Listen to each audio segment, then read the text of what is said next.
প্রিয় দর্শক, ঈদ মোবারক। আপনাদের সবাইকে ঈদ উল আজহার শুভেচ্ছা জানিয়ে শুরু করছি আমাদের আজকের ঈদের বিশেষ আয়োজন সিএসআরএম গণতন্ত্র। আমরা আজকে এই অনুষ্ঠানে এমন একজন ব্যক্তিত্বকে নিয়ে শুরু করছি যার রাজনৈতিক জীবন বর্ণাঢ্য, একই সাথে তার প্রশাসনিক জীবনও আছে। যিনি ছোটবেলা থেকে দেশের রাজনীতির সাথে জড়িত ছিলেন মুক্তিযোদ্ধা, একই সাথে উনি রাজনীতির আগে উনি প্রশাসনিক বড় কর্মকর্তা ছিলেন। এখন তিনি এমন একটি বড় মন্ত্রণালয়ের দায়িত্বে আছেন যেখানে প্রথমবারের মতো উনিই মন্ত্রী হলেন। এর আগে প্রতিমন্ত্রীরা ছিলেন এই মন্ত্রণালয়ের দায়িত্বে, প্রধানমন্ত্রী নিজেই ছিলেন মন্ত্রী হিসাবে মন্ত্রণালয়ের দায়িত্বে। এবং তিনি তার শ্রম, মেধা, সততা দিয়ে সারা জীবন নিজের জীবনকে যেমন আলোকিত করে রেখেছেন, একই সাথে তিনি যে এলাকা থেকে নির্বাচিত হয়েছেন সে এলাকার মানুষদের জন্য উনি একজন আলোকিত মানুষ। আমরা কথা বলছি গৃহায়ণ ও গণপূর্ত মন্ত্রী জনাব উবায়দুল মুক্তাদির চৌধুরীর কথা। মাননীয় মন্ত্রী, আপনাকে অসংখ্য ধন্যবাদ, আপনাকে স্বাগত জানাচ্ছি আমাদের ঈদের এই বিশেষ আয়োজনে। ধন্যবাদ আপনাকেও। প্রথমেই শুরু করতে চাই যে ঈদ উল আজহার, পবিত্র ঈদ উল আজহার শুভেচ্ছা সকলকে জানাই। ঈদ মোবারক। মুক্তাদির ভাইয়া, আপনার জীবন বর্ণাঢ্য জীবন, আপনার রাজনৈতিক ক্যারিয়ার, এবং আপনি মনে হয় একমাত্র এখনকার ক্যাবিনেটের মন্ত্রী যিনি এর আগে প্রশাসনিক বড় দায়িত্বে ছিলেন। এই যে আপনার বর্ণাঢ্য ক্যারিয়ার, রাজনীতি, এমপি হওয়া, মন্ত্রী হওয়া, এত বড় একটি মন্ত্রণালয়ের দায়িত্বে এখন আছেন, সবকিছু মিলে কেমন আছেন এখন? ভালো আছে এই জন্যে যে আপনি যে কথা বললেন, আমি অবশ্য খুব বড় কর্মকর্তা ছিলাম না কখনই, তবে প্রধানমন্ত্রীর একান্ত সচিব হিসেবে আমি বড় দায়িত্ব পালন করেছি। কারণ প্রধানমন্ত্রীর একান্ত সচিবরা সবসময় বড় দায়িত্ব পালন করে থাকেন। তাকে প্রধানমন্ত্রীর আদেশ নির্দেশের পরিপ্রেক্ষিতে অনেক বড় বড় দায়িত্ব নিয়ে কাজ করতে হয়। সেই কাজগুলো করার সুবাদে আমাকে বলতে পারেন যে আমি বড় দায়িত্বপূর্ণ পদে ছিলাম। এর আগেও আমি আমাদের মাননীয় প্রধানমন্ত্রী জননেত্রী শেখ হাসিনা যখন প্রথম বিরোধী দলের নেতা হন 1986 সনে, তখনও আমি তার পার্সোনাল স্টাফদের একজন ছিলাম। তখন আমি খুবই জুনিয়র কর্মকর্তা ছিলাম, মাত্র 3 বছর হয়েছে চাকরিতে গিয়েছি। আমি তখন সহকারী একান্ত সচিব হিসেবে দায়িত্ব পালন করেছি। এটা তো আপনারা অনেকেই জানেন যে পরে এরশাদ সাহেব পার্লামেন্ট ভেঙে দেওয়ার পরে আমাদেরকে ওইখান থেকে বিদায় নিয়ে আসতে হয়। এর আগে আমি ছাত্র আন্দোলন করেছি। ছাত্র আন্দোলনের প্রায় প্রতিটি পর্যায়ে আমার একটা অবস্থান ছিল। আমি যেদিন থেকে ছাত্র আন্দোলনে যোগ দিয়েছি তখন থেকেই ছিল। আমি 1969 সালে ঢাকা কলেজ ছাত্র সংসদের সাধারণ সম্পাদক ছিলাম।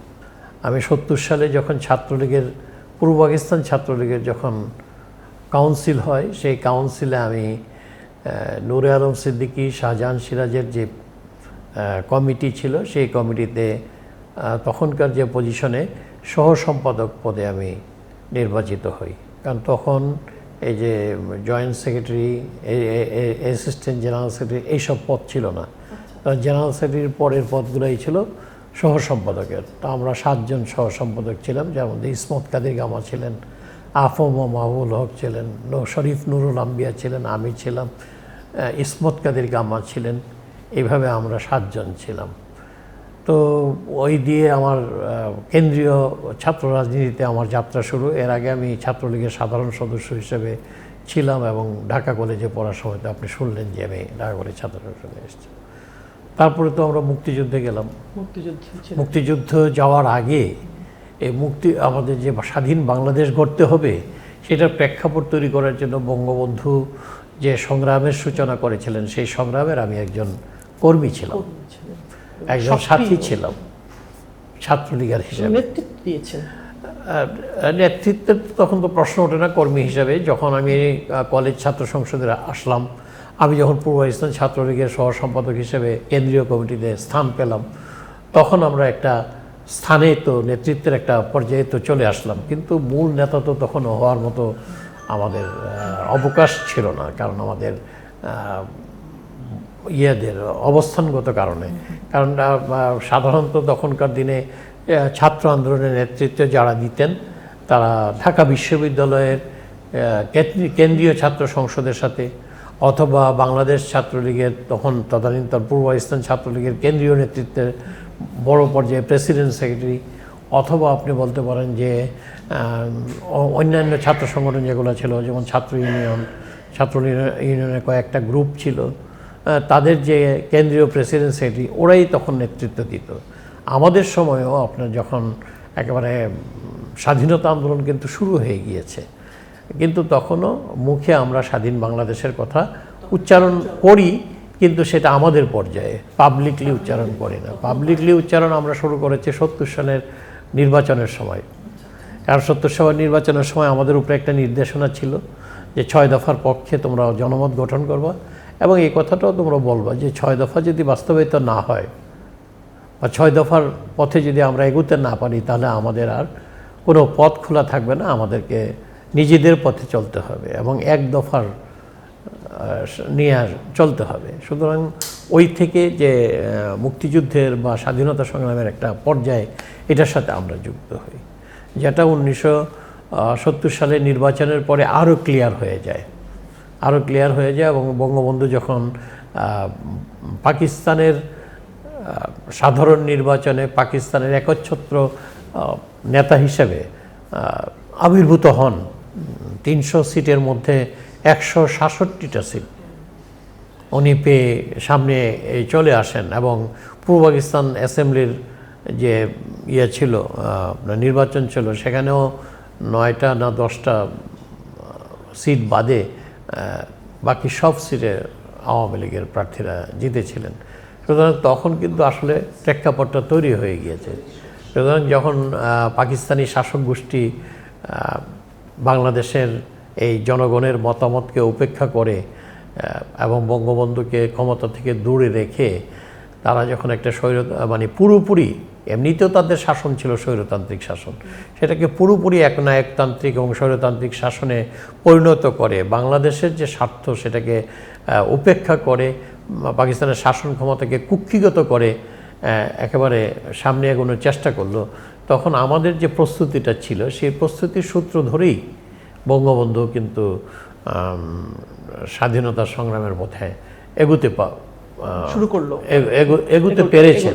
পেরেছেন। যে জন্য বঙ্গবন্ধুর 7ই মার্চের বক্তৃতা আমার কাছে খুব দুঃখ লাগে, কষ্ট লাগে, যখন আমি খুব বড় বড় মানুষকেও শুনি যে অমুকে 7ই মার্চের বক্তৃতা লিখে দিয়েছিলেন। হ্যাঁ, আমি শুনেছি জাফরুল্লাহ চৌধুরীর মতো লোককেও আমি এই কথা বলতে শুনেছি।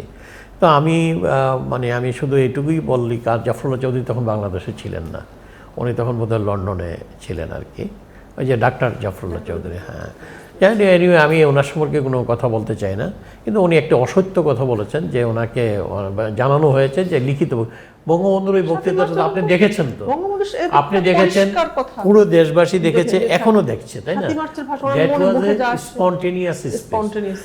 স্পন্টেনিয়াস স্পিচে বঙ্গবন্ধু যেটুকু কথা বললে পরে মানুষ বুঝতে পারবে যে উনি কি চায়, বা মানুষের কথাটা উনি মুখ দিয়ে উচ্চারণ করেন, সেটুকু কিন্তু তিনি বলেছিলেন। এবং বাদ তো রাখেন নাই উনি কিছু। 7 মার্চের বক্তৃতা সব কিছুই বলেছেন। এই 17 মিনিটে উনি 17 লক্ষ শব্দ উচ্চারণ করেছেন। মানুষ জানে যে ঘরে ঘরে দুর্গ গড়ে তুলো, ভাতে মারবো, পানিতে মারবো, তারপরে তোমার যা কিছু আছে তাই নিয়ে শত্রু মোকাবেলা করো, এবং সর্বশেষ বলতেছেন যে এবারের সংগ্রাম আমাদের মুক্তির সংগ্রাম, এবারের সংগ্রাম স্বাধীনতার সংগ্রাম, বাদ কিছু রাখেননি। হয়তো উনি বলেন নাই যে আজ থেকে বাংলাদেশ স্বাধীন, এই কথাটা যদি বলতো তাহলে কি হতো।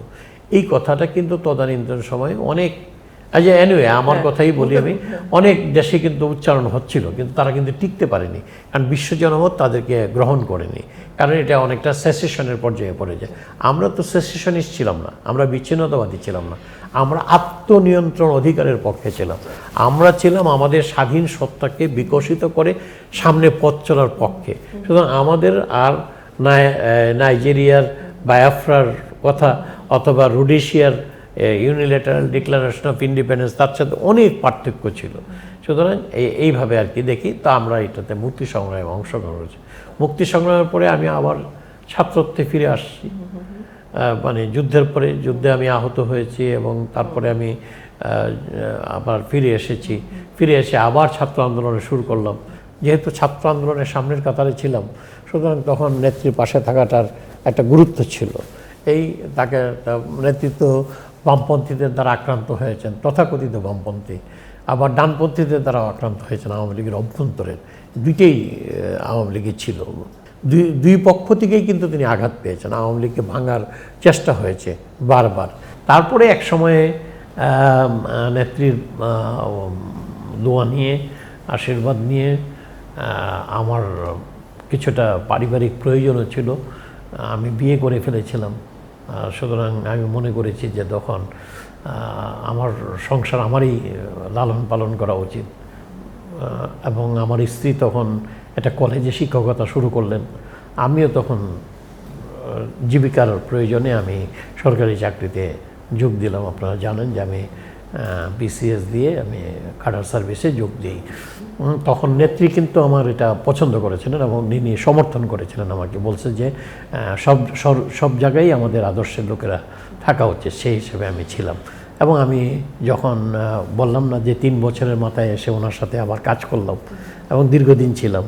তারপরে সবসময় তার সাথে যোগাযোগ ছিল, কাজ করছি এবং সিভিল সার্ভিসেও কাজ করেছি। তবে আমি সিভিল সার্ভিসে যতদিন যে পর্যায়েই কাজ করে থাকি না কেন, আমি চেষ্টা করেছি আমি নিঃস্বার্থভাবে এবং খুব নৈর্ব্যক্তিকভাবে কাজ করার জন্য, যাতে আমার কোনো রাজনৈতিক কারণে, আমার রাজনৈতিক মতবাদের কারণে অন্য কেউ ক্ষতিগ্রস্ত না হয়, এই জিনিসটা খেয়াল রাখে আমাকে চলতে হয়েছে। এটা একটু কঠিন ছিল। তারপরে বিসিএস দিয়ে প্রশাসনে ক্যাডারে আপনি যুক্ত হলেন। তারপরে একসময় প্রধানমন্ত্রীর একান্ত সচিব হিসেবে দায়িত্ব পালন করেছেন। এই বিষয়টা নিয়ে আসছি আপনার কাছে, একটা ছোট্ট বিরতি নিয়ে আসি। প্রিয় দর্শক, ঈদের বিশেষ সিএসআরএম গণতন্ত্রে ছোট্ট একটা বিরতিতে যাচ্ছি, সাথেই থাকুন। ফিরে এলাম বিজ্ঞাপন বিরতির পর। আমার সাথে আছেন গণপ্রজাতন্ত্রী বাংলাদেশ সরকারের মাননীয় গৃহায়ন ও গণপূর্তমন্ত্রী জনাব আম ওবায়দুল মুক্তাদির চৌধুরী, আমাদের মুক্তাদির ভাই। মুক্তাদির ভাই, যে প্রসঙ্গটা নিয়ে কথা বলছিলাম, আপনি বিসিএস দিয়ে প্রশাসনিক ক্যাডারে যুক্ত হলেন। এরপর এক সময় আপনি মাননীয় প্রধানমন্ত্রী শেখ হাসিনার একান্ত সচিব হিসেবে দায়িত্ব পালন করলেন। তারপর আবার ফিরে এলেন রাজনীতিতে। মানে আপনার লাইফটা একটা বর্ণাঢ্য লাইফ, একটা আলো, একটা মানে এটা কি বলবো, এটা একটা কালারফুল লাইফ আপনার লাইফটা।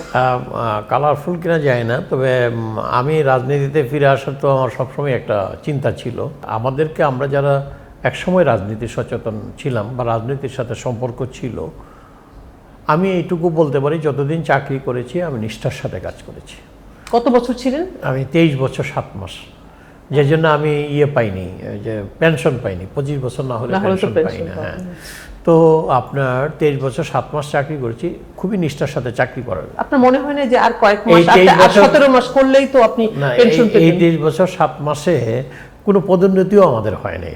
আমি না, শুধু তখন যারা আমার সাথে জয়েন করেছিল বা পরের জয়েন করেছিল তাদের কাউরই হয়নি পদোন্নতি। কারণ পদোন্নতিটাকে এমন একটা অবস্থা করে রেখেছিলেন আমাদের সামরিক স্বৈরতান্ত্রিক শাসকেরা, সেটা জিয়াউর রহমানই হোক অথবা এরশাদই হোক, যে পদোন্নতির কোনো সুযোগ সিভিল সার্ভিসে একেবারে প্রায় বন্ধ ছিল।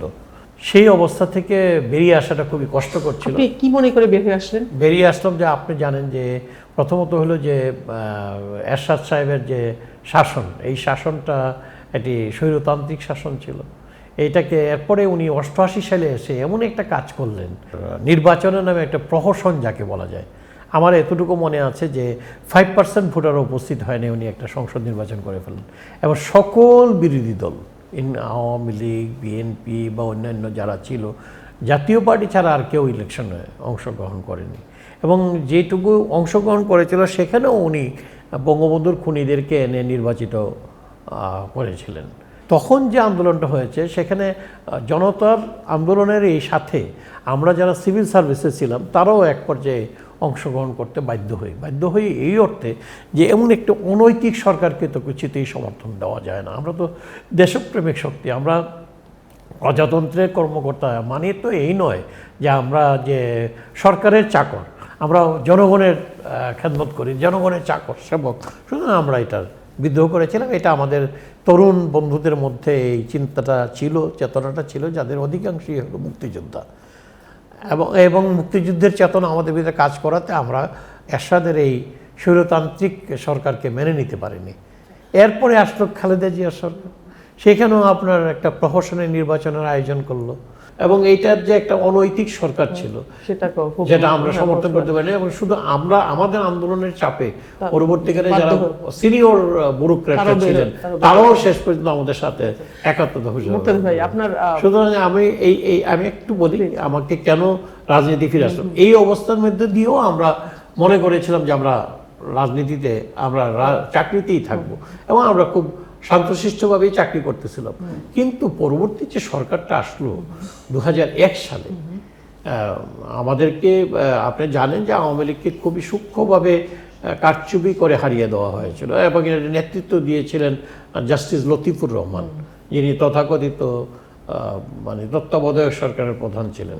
এবং তিনি একটা মুখোশের আড়ালে থেকে উনি ওই একটি বিশেষ গোষ্ঠীকে প্রাধান্য দিয়ে নির্বাচনটার আয়োজন করেছিলেন। এই লতিফুর রহমান সাহেবরা দের মাধ্যমে আমরা যখন মানে আওয়ামী লীগের সরকার বা গণতান্ত্রিকভাবে নির্বাচিত একটি সরকার যখন অগণতান্ত্রিকভাবে সরে যায়, তখন আমরা যারা কর্মকর্তা কর্মচারী ছিলাম, আমরা কিন্তু এটাকে পরিবর্তনটাকে আমরা কোনো চ্যালেঞ্জ করিনি। এই সেকেন্ড পরিবর্তনটাকে আর কি 2001 সালের পরিবর্তনকে চ্যালেঞ্জ করিনি। কিন্তু ওই যে আমাদের যে আপনার এরশাদ বিরোধী ভূমিকাটা, এইটা খালেদা জিয়া এবং তার সঙ্গীদের এটা মনে ছিল, তারা এটাকে মেনে নিতে পারেননি। তারা আমাদেরকে খুঁজে খুঁজে খুঁজে খুঁজে আমাদেরকেও এই মানে ওনারা মনে করলেন যে 96 সালের যে আন্দোলন, সেই আন্দোলনে কারা নেতৃত্ব দিয়েছে খোঁজ করো, তার মধ্যে তো আমাদের নাম আসে। আমাদেরকে আপনার তারা শান্তিতে রাজনীতি আর চাকরি করতে দিলেন না, নানানভাবে মামলা মোকদ্দমা দিয়ে হয়রানি করে এইসবভাবে করতে থাকলেন। তখন একটা পর্যায়ে আমি চ্যালেঞ্জ করে আমি আপনার আদালতের আশ্রয় নিয়ে আমি একটা পোস্টিং দিয়েছিলাম, যাইনি। তারা তখন আমাকে বহিষ্কার করে দেওয়া, চাকরি থেকে বের করে দেওয়া সমস্ত আয়োজন সম্পন্ন করেছিল। এমনি একটা অবস্থায় তখন বেতনও পাই না, এমন একটা অবস্থা, মানে হাফ বেতন নিয়ে চলি। আর তখন বেতন কত ছিল ওই সময়? শেখ হাসিনার সময় আমরা মানে সরকারি কর্মকর্তা কর্মচারীরা একটু আরামে আছে, ভালো বেতন পায়। তখন তো বেতন অনেক ভালো আছে, তখন তো বেতনও ছিল কত টাকা আমার মনে আছে, আমি অর্ধেক বেতন পাইতাম 5,000 টাকা। 5,000 টাকা তোমার অনেক টাকাও ছিল, ওই সময় বেশি টাকা ছিল না, 5,000 টাকা তো কষ্ট করে। ওই সময়ের জন্য আপনি আবার রাজনীতিতে ফিরে আসার সিদ্ধান্ত তখন আমি সিদ্ধান্ত নিলাম, যদি আমার জন্য রাজনীতি বেটার, আমি রাজনীতি যেহেতু আমার একটা ব্যাকগ্রাউন্ড আছে, আমি রাজনীতিতে ফিরে আসার একটা সুযোগ নিলাম। এই সুযোগটা নিয়ে আমি রাজনীতিতে ফিরে আসছি। কিন্তু আমার রাজনৈতিক দর্শন কিন্তু কখনো আমি ছেড়ে দিইনি। আমি সরকারি কর্মকর্তা হিসেবে নিরপেক্ষতার সাথে কাজ করলেও রাজনৈতিক দর্শন আমি কিভাবে ছাড়ি? আমি একজন মুক্তিযোদ্ধা, আমি একজন যোদ্ধাহত মুক্তিযোদ্ধা। আমি আমার মুক্তিযুদ্ধের চেতনাকে ছাড়তে পারিনি। এবং বেগম জিয়া সরকার মুক্তিযুদ্ধের চেতনা থেকে অনেক দূরে সরে গিয়েছিলেন। তিনি যে সামরিক স্বৈরতান্ত্রিক, তার যে স্বামী জেনারেল জিয়াউর রহমান সাহেব অথবা জেনারেল তার কি বলে আমরা বলবো যে তার দেবর জেনারেল এরশাদ সাহেব যে রাজনীতি নিয়ে আসলেন, সেটা তো পুরোপুরিভাবে পাকিস্তানি দর্শনের রাজনীতি। এইটার বিরোধিতা তো মাথায় মধ্যে ছিল, কিন্তু যদিও চাকরি জীবনে এটার প্রয়োগ আমি করি নাই কখনো, কিন্তু রাজনীতিটা ছিলই। কারণ আমি মুক্তিযুদ্ধের দেশ, আমি এই দেশের বাইরে যাই কিভাবে, এই দেশের দর্শনের বিরুদ্ধে যাই কিভাবে? আপনি রাজনৈতিক দর্শনের কথা বলছেন, দেশের দর্শনের কথা বলছেন মুক্তাদির ভাই, জীবনের দর্শন আপনার কাছে কি? আমার এখন জীবনের দর্শন হলো, বঙ্গবন্ধু আমাদেরকে যে দেশটা দিয়ে গিয়েছেন, এই দেশটা গঠনের পেছনে আমরা যারা তাঁর আহ্বানে সাড়া দিয়ে আমরা যুদ্ধে গিয়েছিলাম, তাদের যে দর্শনটা, একটি বৈষম্যহীন সমাজ, একটি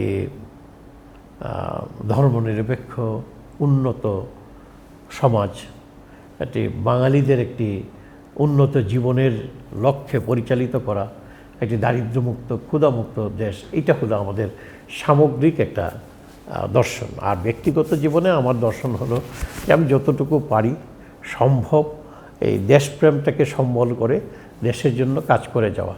আমি যেখানেই থাকি, যে অবস্থানেই থাকি, পরিবারের জন্য যেভাবে আমি নিজের মনে করে কাজ করি, তেমনিভাবে এই দেশটাও আমার নিজের দেশ এবং দেশের কাজও আমার কাজ, এইভাবে মনে করে কাজ করাটাকে আমি মনে করি যে আমার জীবন দর্শন। আপনি চারবারের সংসদ সদস্য, এলাকার মানুষের সাথে আপনার সম্পর্ক, আপনার প্রতি তাদের ভালোবাসা সবকিছু কেমন এনজয় করেন, সেটা কেমন লাগে? আমি আপনাকে বলি যে আমি জনগণের মাঝে থাকলে আমি খুব ভালো মনে করি, আমার কাছে খুব ভালো একটা ফিলিংস হয়। আমার মনে হয় যে আমি আমার স্বজনদের দ্বারা পরিবৃত্ত আছি, সুতরাং আমি তাদের সাথে খুব এনজয় করি এটাকে। আর আমি এনজয় করি যে আমি যদি একটা কাজ করে দিতে পারি, একটা মানুষের একটা কাজ হয়, এলাকার একটা স্কুলকে যদি আমি এমপিভুক্ত করার চেষ্টা করে যদি সফল হই, অথবা একটা স্কুলের অবকাঠামোগত উন্নয়নের চেষ্টা করে যদি আমি সফল হই, তখন আমি একটা খুবই তৃপ্তি অনুভব করি। এটাকে আপনি সামাজিক দায়বদ্ধতা তো ঠিকই আছে, তারপর আমি ব্যক্তিগতভাবেও খুব তৃপ্তি পাই যে আমি একটা কাজ করতে পারলাম। মানুষের জীবনের কাজটা কি? যারা মানুষের কাজ করে তারা ঈশ্বরের কাজ করে। সৃষ্টিকর্তার প্রতি দায়িত্ব পালনের দিক থেকেও যদি চিন্তা করি, তাহলে মানুষ হিসেবে আমার দায়িত্বটা হলো মানুষের খেদমত করা। এবং আমার সাথে আমি 4 বারের সংসদ সদস্য, আল্লাহর রহমতে আমার সাথে আমার এলাকার মানুষের সাথে খুবই ভালো সম্পর্ক, চমৎকার সম্পর্ক আছে। প্রিয় দর্শক, ঈদের বিশেষ সিএসআরএম গণতন্ত্রে ছোট্ট আরেকটা বিরতিতে যাচ্ছি, সাথেই থাকুন। প্রিয় দর্শক, ফিরে এলাম ঈদের বিশেষ সিএসআরএম গণতন্ত্রে। আবারও আমার সাথে রয়েছেন একজন বর্ণাঢ্য রাজনৈতিক ব্যক্তিত্বের মানুষ, যিনি এখন অনেক বড় একটি মন্ত্রণালয়ের দায়িত্বে আছেন, গণপ্রজাতন্ত্রী বাংলাদেশ সরকারের মাননীয় গৃহায়ন ও গণপূর্ত মন্ত্রী উবায়দুল মুক্তাদির চৌধুরী। মুক্তাদির ভাই, বলছিলাম আপনার মন্ত্রণালয়ের বিষয়ে কথা, যে এই মন্ত্রণালয় নিয়ে অনেক প্রকল্প, এই মন্ত্রণালয়ের সাথে কাজ যখন বেশি, তখন কাজ যেমন ভালো কাজের কথা প্রশংসা হয়, অন্যদিকে মানে কি কি দুর্নীতি হয়, খারাপ কাজ কি হয়, এগুলো নিয়ে নানা ধরনের সমালোচনা বিগত দিনে অনেক শুনেছি, আপনিও শুনেছেন। এই বিষয়টাকে আপনি কিভাবে সামলাচ্ছেন? গত 5 মাস হলো আপনি মন্ত্রীর দায়িত্ব নিয়েছেন, কিভাবে সামলাবেন? চ্যালেঞ্জটা কোথায় আপনার? আমি ধন্যবাদ আপনাকে, এটা খুবই চমৎকার একটা প্রশ্ন করেছেন। প্রথমত হলো যে এই মন্ত্রণালয়ে মানুষ মনে করে যে এখান থেকে সুনামের সাথে যাওয়া খুবই কঠিন ব্যাপার। এটা আমার একটা চ্যালেঞ্জ। আমি চেষ্টা করব সুনামের সাথে যাতে আপনি প্রথম দিন এসে বলেছিলেন আমি বেরিয়ে আসতে পারি। এই জন্য অন্যদের মতো চিন্তা না করে আমি একটু ভিন্ন চিন্তা করেছি। আমি সেটা বলেছি যে আমি প্রচলিত যে আইন আছে, আমি আইনের ভিতরে থেকে কাজ করার চেষ্টা করব, আইনের বাইরে যাব না, এবং এই আইন যাতে সকলেই যাতে মেনে চলে এটা আমি নিশ্চিত করার চেষ্টা করব। আর যেখানে প্রয়োজন আইনগুলো সংশোধন করা, যেমন ধরেন যে মহানগর এলাকায় কোড আপনার চেঞ্জ করার কথা উঠেছে, এটা দেখার জন্য চেষ্টা করছি। এটাও আমরা হয়তো কিছুদিনের মধ্যে করে দিব। এটা আমি এখানে আমার মন্ত্রণালয়ে যারা কর্মকর্তারা আছেন, অন্যান্য মন্ত্রণালয়ে যারা এইটা নিয়ে কনসার্ন, তারা সকলে মিলেই কাজ করছে। এখানে আমি একটা হয়তো লিডারশিপের একটা দায়িত্ব থাকবো। আমি নিজে ব্যক্তিগতভাবে আমি যদিও বিজ্ঞানের ছাত্র নই এবং বুঝিও কম, কিন্তু তারপরে আমি মনে করি যে পৃথিবীটাকে টিকিয়ে রাখার ব্যাপার আছে। এবং আমি যেহেতু পৃথিবীর একটা অংশ, এবং ঢাকা শহর যেহেতু আপনার এখন যে পৃথিবীতে যতগুলো শহর আছে সবচেয়ে পলিউটেড শহরের মধ্যে একটা, সুতরাং এখান থেকে বেরিয়ে আসার প্রয়োজন আছে। আমাদেরকে বাঁচতে হবে এবং সুন্দরভাবে বাঁচতে হবে। এটার জন্য যে কাজগুলো করা দরকার সেটার জন্য আমি এগিয়ে যাওয়ার চেষ্টা করব। তারপরে যেমন ধরেন অনেকগুলো প্রজেক্ট, এত বেশি প্রজেক্ট নেওয়া হয়েছে, অনেকগুলো প্রজেক্টের হয়তো প্রয়োজনও নাই বা ইয়েও ছিল না। আমি এই প্রশ্ন তুলছি না, আমি তুলছি যে এই প্রজেক্টগুলো কিভাবে দ্রুত শেষ করে, সময় মতো শেষ করে সামনে এগিয়ে যাওয়া যায়। এবং গ্রিন সিটি বলে যে কনসেপশনটা এখন মানে আপনার দুনিয়ার বুকে এসেছে, সেই গ্রিন সিটির কনসেপশনটা নিয়ে আমি কাজ করতে চাই। যেমন আপনিও জানেন যে কিছুদিন প্রথম দিকে আমার মন্ত্রিত্বের প্রথম দিকেই আমি প্যারিসে গিয়েছিলাম। সেখানে কিন্তু কথাটা ছিল যে ডিকার্বনাইজেশনের দিকে যাওয়া। তো এইটা কিন্তু আমি গুরুত্ব দিয়েছি, এবং এটা ছিল পৃথিবীতে প্রথম মানে মন্ত্রী পর্যায়ের সম্মেলন যারা ডিকার্বনাইজেশনের উপরে কাজ করে, প্যারিসে যেটা হলো।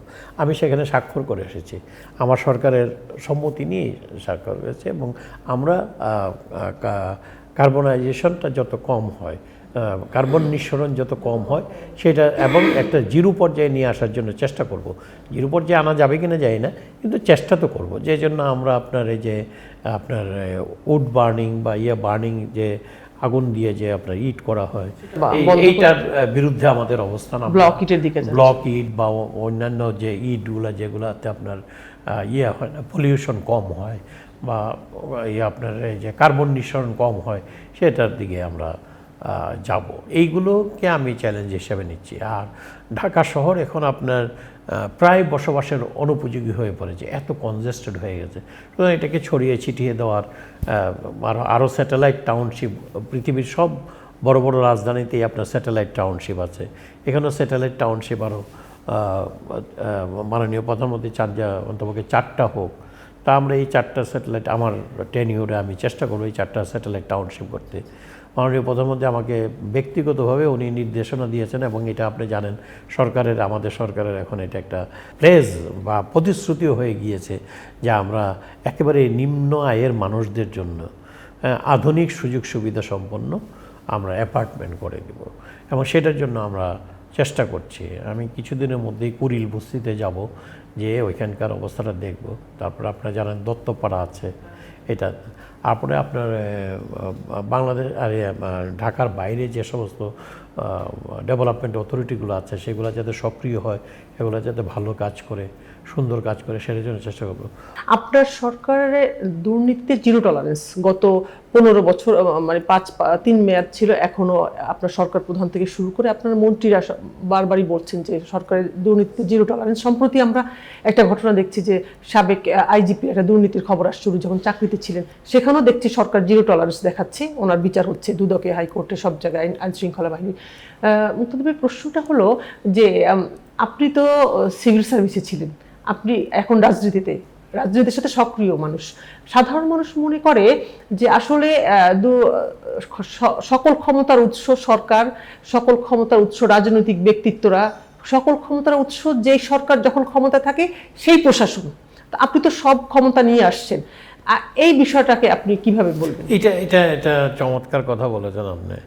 দুর্নীতির ব্যাপারটা হলো যে আপনি যখনই আইন লঙ্ঘন করা হয়, যখনই আপনি আইনকে উপেক্ষা করে চলার চেষ্টা করেন, তখনই দুর্নীতি মাথাচাড়া দিয়ে ওঠে। যেই জন্য আমি প্রথমেই বলেছি, আমার মন্ত্রণালয়ে আপনি তখন ছিলেন, আমি বলেছি দেখেন আমি আইনের প্রয়োগে বিশ্বাস করি। আমি মনে করি যে আইনের প্রয়োগ যদি থাকে, দুর্নীতি অটোমেটিক্যালি দুর্নীতি বন্ধ হয়ে যাবে। দুর্নীতি হয়তো বন্ধ হবে না, দুর্নীতির মাত্রা অনেক অনেক কমে আসবে।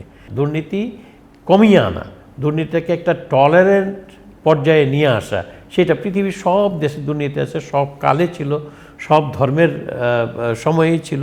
আমি দুর্নীতির বিরুদ্ধে এখানে বলতে চাই, আইনের পক্ষে কাজ করতে হবে, মানুষের কল্যাণে কাজ করতে হবে। এইটা করার জন্য করলে পরে অটোমেটিক্যালি এটা, এখন আমরা তো আমাদের মন্ত্রণালয়ে অটোমেশন করছি, যাতে আপনার মানে আপনি হয়রানির শিকার কম হন।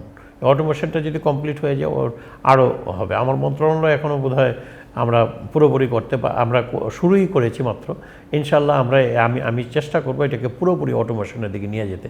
রাজুকে অটোমেশন হচ্ছে, সিডিএতে যদি অটোমেশন হয়ে যায়, এইভাবে আর কি, যে অটোমেশনটা আসলে পরে কম হবে দুর্নীতি। কিন্তু অটোমেশনও কিন্তু দুর্নীতি হয়, আমি সেটা ব্যাখ্যা দিব না। আপনারা হয়তো আপনি একসময় আমার কাছ থেকে শুনে দিবেন কিভাবে হয়, আমি আপনাকে বলতে পারবো। আপনি যদি বুঝে জানেন যে অটোমেশন দুর্নীতি হয়, তাহলে সেটা আপনি কমাতেও পারবেন, এটা আমরা বিশ্বাস করি, সেটা জানার আমি চেষ্টা করব। কারণ এই যে বোঝাটা, এটাই বড় ব্যাপার। যে আমি এই সম্প্রতি আপনি অবাক হবেন, আমি যখন সংসদ সদস্য ছিলাম, আপনি জানেন আমি অনেকগুলো কমিটির চেয়ারম্যান ছিলাম, কিন্তু আমি সদস্যও তো ছিলাম। আমি একটা গুরুত্বপূর্ণ কমিটি হলো পাবলিক অ্যাকাউন্টস কমিটি, সেখানে আমি আপনার সদস্য ছিলাম। আমি দেখলাম যে ভদ্রলোকের সময় একটা পর্যায়ে দুর্নীতি হয়েছে, তিনি হয়তো দেখা যায় ওই অর্গানাইজেশনের টপে বসে আছেন। তখন আমি একটা কথা বললাম, কিন্তু আমার কথাটা হয়তো খুব একটা কারো কানে যায় না। আমি বললাম যে দেখেন, আমরা একটা ঠিক করি যে পর্যায়ে আমরা দুর্নীতিটা দেখব, সেখানে দুর্নীতির বিরুদ্ধে তো আমাদের অবস্থান থাকবে, কিন্তু অবস্থানটাকে আর একটু কার্যকর করতে হলে যে লোকটি দুর্নীতির জন্য দায়ী, শুধু কন্ট্রাক্টরে আমরা কিছু জরিমানা করে দিলাম, কন্ট্রাক্টরে ব্ল্যাকলিস্ট করলাম, এতে কিন্তু হবে না। এই কন্ট্রাক্টরকে যে সহযোগিতা করেছে যে কর্মকর্তাটি, তাকে ধরতে হবে। এইবার আমার মন্ত্রণালয় থেকে একটা নীতিমালা তৈরি করা হয়েছে, খসড়া নীতিমালা গিয়েছে ক্যাবিনেটে। আমি এখানে বলেছি যে যারা ইচ্ছাকৃতভাবে এই ত্রুটিগুলো করবে তাদেরকে আইনের আওতায় এনে শাস্তি দিতে হবে। তাহলে আপনি যদি একটা লোক অপরাধ করার পরে যদি পার পেয়ে যায়, তাহলে তো সে অপরাধ তো আরেকজন করবে, আরেকজন করবে, আরেকজন করবে। আর যদি অপরাধ করার পরে যদি অপরাধীকে যদি আপনি আইনের আওতায় আনতে পারেন, তাহলে তো আপনার অপরাধের সঙ্গে অন্য আরেকজন যে দেখবে, ডেটারেন্ট ফোর্স হিসেবে এটা কাজ করবে অন্য আরেকজনের ক্ষেত্রে। এইটাকে আমি বিশ্বাস করি। আমি আইনের শাসনে বিশ্বাস করি। আমি মনে করি যে গণতান্ত্রিক সমাজে আইনের শাসনটা খুবই গুরুত্বপূর্ণ একটা বিষয়। এই জন্য আইনের শাসনকে প্রতিষ্ঠিত করতে হবে। ঈদের প্রসঙ্গ যেহেতু, একটু আপনার পরিবার নিয়ে জানতে চাচ্ছি। আপনার পরিবারে কে কে আছেন? আমার পরিবারে আমি আছি, আমার স্ত্রী আছেন, আর আমার একটি মেয়ে বিবাহিত। সে এখন দেশে থাকে না, সে দেশের বাইরে পড়াশোনাও করছে, কাজও করছে। আপনাদের মন্ত্রীদের ছেলে মেয়েদেরকে বিদেশ পড়তে পাঠান না? দেশে না, আমার মেয়ে তো মানে দেশেই পড়েছে। আমার মেয়ে এই বিগারনেসের ছাত্রী। বিগারনেসেতে পড়ে ব্রাক থেকে পাশ করেছে সে। তারপরে সে যেহেতু একটু ছাত্র ভালো, সে নিজের চেষ্টা স্কলারশিপ নিয়ে চলে গেছে। না, স্কলারশিপ না, আমি কিছু স্কলারশিপ কিছু আমি সহযোগিতা, আমি আমার স্ত্রীও আপনি জানেন যে সরকারের বড় পর্যায়ে চাকরি করেছেন। আমি এত বড় পর্যায়ে চাকরি করতে পারিনি, উনি এই পর্যায়ে করেছেন। উনি ডিরেক্টর জেনারেল ছিলেন, আপনার সাথেও পরিচয় আছে, আপনি জানেন। আমার মেয়ে নিজের চেষ্টায় কেমব্রিজে গিয়েছেন। কেমব্রিজ থেকে মাস্টার্স করার পরে ওইখানেই একটা ইউনিভার্সিটিতে উনি পিএইচডি করছেন। এখনও তার পিএইচডি কমপ্লিট হয়নি, কিন্তু ইতিমধ্যে তার হাজব্যান্ডের সাথে তিনি ইউনিভার্সিটি অফ ব্রিটিশ কলম্বিয়ায়, কানাডায় ওইখানে চলে গিয়েছেন, এবং ওইখানে গিয়ে উনি রিসার্চ অ্যাসোসিয়েট হিসেবে ওইখানে রিসার্চের কাজ করছেন। সুতরাং আমি বিদেশে পড়াইনি। আমার মেয়ে, এটা একটি মেয়ে আমার, আমরা দুইজনেই ভালো চাকরি করি, আমরা কখনোই আপনার খারাপ চাকরি করি নাই, বা আমার অবস্থানও ভালো। আর আমিও আমার পিতামাতার একমাত্র ছেলে সন্তান, আমার বোনও একটা। সুতরাং আমাদের পারিবারিকভাবে আমাদের সচ্ছলতা আছে। এখন আমার মেয়ে যদি, আপনার মেয়ে যদি, আপনার ছেলে যদি একটা ভালো ইনস্টিটিউশনে নিজের চেষ্টায় ভর্তি হইতে পারে, কেমব্রিজে তো আপনি ওবায়দুল মুক্তাদির চৌধুরীর মেয়েকে জোর করে ঢুকাই দিলাম, এরকম তো সুযোগ নাই। সেটাই, ও যখন নিজের চেষ্টায়, তখন আমাদের কষ্ট হয়েছে, কিন্তু আমরা সাপোর্ট দিয়েছি। ঈদ নিয়ে একটু প্রশ্ন করছি, মানে ঈদের সময়টাতে আপনি কি করেন? ঈদের সময়টা আপনি নিশ্চয়ই জীবনে বহুবার বিদেশে ঈদ করেছেন। না, আমার জীবনে আমি কোনোদিন বিদেশে ঈদ করি বিদেশে, শুধু আমি যে কয়বার হজ করেছি সেই কয়বার আমি বিদেশে। ঈদ মানে কি? কোরবানি। কিন্তু আমার গ্রামের বাড়িতে কোরবানি হয়েছে, আর আপনার ওইখানে যে কোরবানি দেওয়া হয় সেখানে আপনার কোরবানি দিয়েছি। সুতরাং আমি 3 বার হজ করেছি। এই 3 বারের হজে আমি হয়তো বিদেশে হজ হয়েছে, আর কোথাও কখনোই বিদেশে যাই। তাহলে তো ঈদ কোথায় করেন? এলাকায় করেন না ঢাকায় করেন? মানে গ্রামের মানুষের সাথে ঈদ করতে আমার ভালো লাগে। আমি আগে হয়তো আমার গ্রামেই ঈদের নামাজ পড়তাম।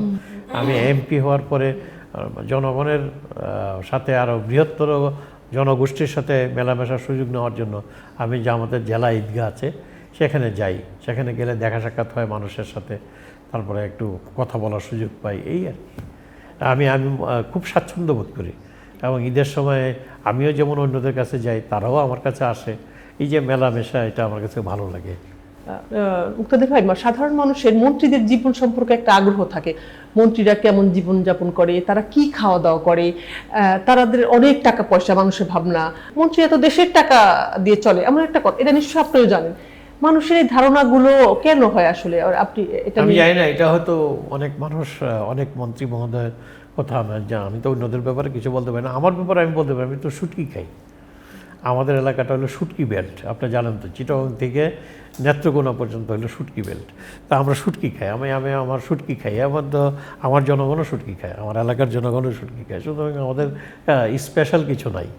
কিভাবে দিন শুরু হয়? কিভাবে আপনার দিন শুরু হয়? আমি একটু ভোরে উঠি, সাধারণত নামাজও পড়ি মাঝে মাঝে, নামাজ পড়ে হয়তো দিন শুরু করি, এবং পত্রিকাটা পড়ি।